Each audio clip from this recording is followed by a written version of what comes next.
नेपालको life insurance अथवा बिमा सम्बन्धी मैले केही कुराहरू गरिराखेको छु। यहाँहरूलाई लाग्न सक्छ हैन, बिमाको लाइफ इन्सुरेन्सको किन विरोध गरेको होला, किन कम्प्लेन गरेको होला, यहाँले लाग्न सक्छ। मैले लाइफ इन्सुरेन्सको र बिमाको मैले विरोध गरेको होइन।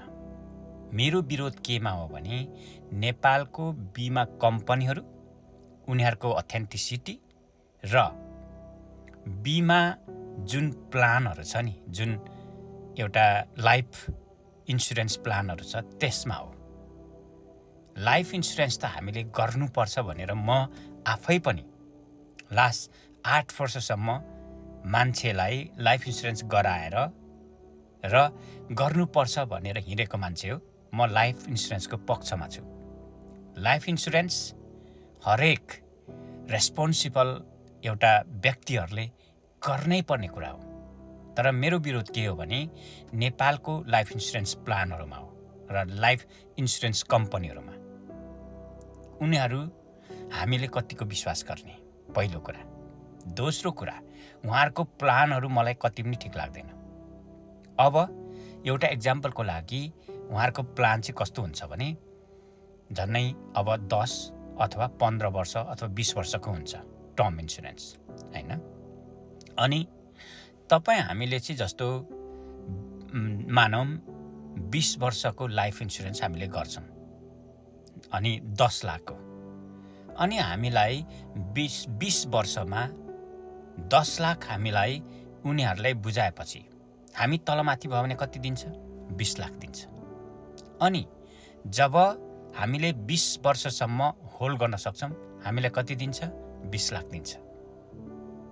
यो चाहिँ हामीमा फाइनान्सियल एजुकेसन नभएर हामीले यो कुरा नबुझेको हो। म तपाईहरूलाई एउटा एक्जाम्पल दिन्छु। त्यो 10 लाखले तपाईले कुनै पनि एउटा जग्गामा लगानी गर्नुभयो भने त्यो 10 लाखको तपाईको 20 वर्षमा कति हुन्छ तपाईलाई थाहा छ?